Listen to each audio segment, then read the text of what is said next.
Hello guys, అందరికీ నమస్తే. మా అమ్మ ఇండియాకి వచ్చి 2 months అయిపోయింది. ఇంకా నెక్స్ట్ వీక్ కువైట్కి వెళ్ళిపోతా ఉంది. ఇంకా మాకందరికీ కువైట్లో మజ్బూస్ అని చెప్పి స్పెషల్గా వాళ్ళు కువైట్ వాళ్ళు రైస్ తింటారంట. అంటే మనం మండీ రైస్ అంటుంటాం కదా, అరబిక్ రెస్టారెంట్ ఇట్లా కొన్నిట్లో మండీ తింటుంటాం కదా, అలానే అది ఉంటుంది. అది ఎలా చేస్తారు అనేది, దాని ప్రాసెస్, దానికి ఏమేమి ఐటమ్స్ కావాలి అన్నీ మనకు చెప్తా అని చెప్పారు. చూద్దాం రండి. అందరికి నమస్తే అండి. సలాం అలైకుం. ప్రజలా మజ్బూస్కి కావాల్సిన ఐటమ్స్ నేను మీకు ఇప్పుడు చూపిస్తానండి. ఫస్ట్ వచ్చి తెల్లగడ్డలు 2 పెద్ద గడ్డలు అండి, 2 ఇంచులు అల్లం ముక్క అండ్ 2 వచ్చి టమోటా కాయలు, 4 ఎర్రగడ్డలు, పెద్ద సైజు కాదు మీడియం సైజు, 4 పచ్చిమిర్చి లేదంటే క్యాప్సికమ్. ఓకే, ఆప్షన్ మీకు. బిర్యానీ ఆకు 2, దాల్చిన చెక్కలు, యాలక్కాయలు, లవంగాలు, స్టార్ ఫ్లేవర్ 1, జాజికాయ సగం కాయ వేసుకొని జాజికాయలో 2 పెద్ద యాలక్కాయలు, జీలకర్ర, ధనియాలు, కొన్ని మిరియాలు. మార్కెట్లో వచ్చి మ్యాగీ కిప్స్ అని, మ్యాగీ చికెన్ కిప్స్, మసాలా కిప్స్ ఉంటాయి. అవి తెచ్చుకొని అది కూడా వేసుకుంటే చాలా బాగా వస్తుంది టేస్ట్ మీకు. 1.5 కిలో చికెన్కి 1.5 కిలో రైస్, బాస్మతి రైస్ నేను తీసుకున్నానండి. ఇంతవరకు ఇది ఐటమ్స్. తర్వాత అల్లం తెల్లగడ్డ కచ్చాబుచ్చా దంచుకోవాలి. కచ్చాబుచ్చా, ఓన్లీ కచ్చాబుచ్చా, ఎర్రగడ్డ సన్నగా తరుక్కోవాలి. తర్వాత తయారు చేసే విధానం నేను మీకు తర్వాత చూపిస్తాను. చూడండి, చికెన్ వచ్చి ఉప్పు, నిమ్మకాయ, పసుపు వేసి కాసేపు నానబెట్టుకొని ఒక 5 నిమిషాలు నేను వాష్ చేసి పెట్టుకున్నాను. మీరు చికెన్ అయితే ఇలా తీసుకున్నారు, ఈ పీసులు చాలా టేస్టీగా ఉంటాయి. 5 పీస్ తీసుకున్నారంటే బాగోదు, తినలేము. కాబట్టి నేను ఈ పీసులు తీసుకున్నానండి.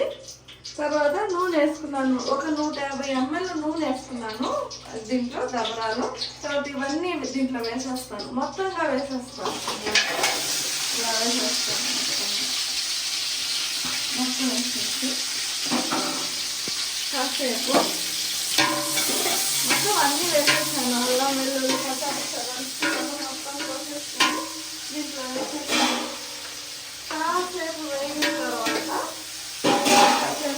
తర్వాత చికెన్ కూడా దీంట్లో వేసేస్తాను.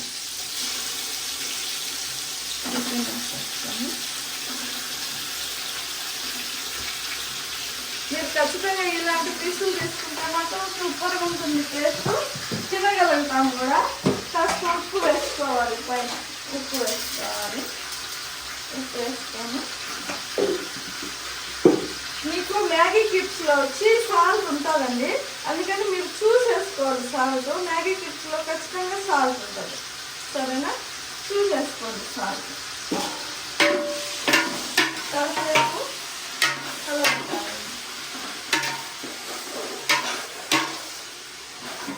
కలబెట్టేసి మూత పెట్టేయాలండి. ఒక 10 minutes అలా వేగిన తర్వాత నీళ్ళు పోసుకోవాలి మనం. ఎట్లా అంటే ఒక గ్లాసుకి 3 గ్లాసులు నీళ్లు పోసుకోవాలి. ఒక గ్లాస్ రైస్ అయితే 3 గ్లాసులు నీళ్లు పోసుకోవాలి మనం. చికెన్ మనకు కావాల్సినంత ఉడికిపోయిందండి, చూడండి ఇలా ఉడికిపోయింది. ఈ పీసెస్ అన్నీ సపరేట్గా ఇలా పెట్టేసుకోవాలి. ఒక్కొక్కటిగా తీసుకొని ఇట్లా జల్లిగంట తీసుకొని పెట్టుకోవాలి. వాటర్ అంతా తీసుకొని ఇలా వడపోసుకోవాలండి, ఎందుకంటే ఈ చెత్త మనకి ఇంకా అవసరం లేదు. చెత్త ఇంకా మనకి అవసరం లేదు. ఇలా వడపోసుకోవాలి. ఇలా వడపోసుకొని చెత్త అవసరం లేదండి, పడేయచ్చు మనము. తర్వాత ఈ నీళ్ళు తీసి దబరాలో పోసుకోవాలి. పోసుకొని బియ్యం వేసుకోవాలి. తర్వాత చికెన్ ఫ్రై చేసేటప్పుడు మీకు మళ్ళీ నేను వీడియో చూపిస్తాను. ఇలా వస్తుంది, ఇలా చెత్త అంతా వడపోసుకోవాలి.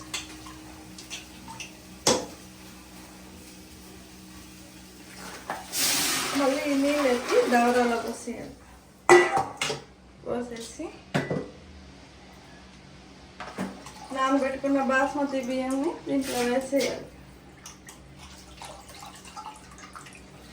ఇలా వేసేసుకోవాలి.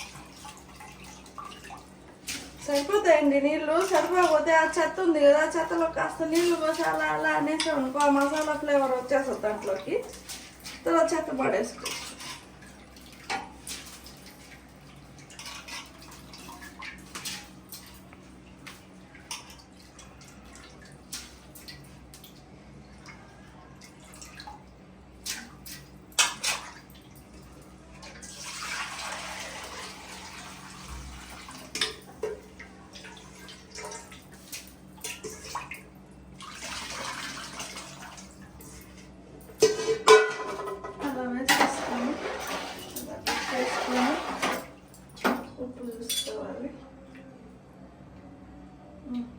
సాల్ట్ అయి చూసుకోవాలి సరిపోయింది. మూత పెట్టేసుకోవాలి. నాకు వచ్చి చికెన్ మసాలా ఉంటుంది కదా, అది తీసుకొని ఈ చికెన్ అంతా ఇలా పట్టేయాలి. ముందు వెనక అంతా పట్టించాలి మనం ఇలా. మీకు కావాలంటే ఫుడ్ కలర్ వేసుకోవచ్చు, నేనైతే వేయడం లేదండి, అదంతా హెల్దీ కాదని చికెన్ మసాలా పట్టిస్తున్నాను. ఇదండి ఇది, ఈ పీసెస్ని ఇలా ఆయిల్లో ఫ్రై చేసుకుంటున్నాను అండి. అలా ఫ్రై చేసేటప్పుడు జాగ్రత్త, అవి ఏది మొహం పట్టది, పట్టు అంతా ఇలా వేసేసుకొని బాగా గోల్డెన్ కలర్ వచ్చేంత వరకు ఫ్రై చేసుకోవాలి. కొంచెం దూరంగా ఉందండి, అది మొహాన్ని పడుతుంది ఎగిరి నూనె. చూడండి ఇలా గోల్డెన్ కలర్ వచ్చేంత వరకు ఇలా ఫ్రై చేసుకోవాలి. చూడండి ఎంత బాగుందో, ఇలా ఫ్రై చేసుకోవాలి మొత్తం అన్ని పీసెస్ ఇలా. హాయ్ ఫ్రెండ్స్, మండి రైస్ రెడీ. చూడండి ఎంత బాగుందో, ఈ ఎలుక చూడండి ఎంత బాగుందో, క్యూట్గా నా కొడుకు చేశారండి ఎలుక. చూడండి గార్నిష్ అంతా నా కొడుకు చేశాడు. దీంట్లోకి వచ్చి పచ్చి కారము, పచ్చిమిరపకాయల కారం అండి కాంబినేషన్, అండ్ టమోటా మసాలా, ఈ రెండు దీంట్లోకి కాంబినేషన్ సూపర్ ఉంటుంది. ఇప్పుడు మేము వడ్డించుకొని తింటాం. కోయిట్లో అయితే ఇలాగే చుట్టూ కూర్చునేసి దీనికి ఇలాగే తాలికి ఇలాగే చుట్టూ కూర్చుని తింటారు. మనకి కాదు కదా, మన పద్ధతి అది కాదు కదా, కాబట్టి ప్లేట్లో వేసుకొని తింటాము. ఓకే అండి, బాయ్.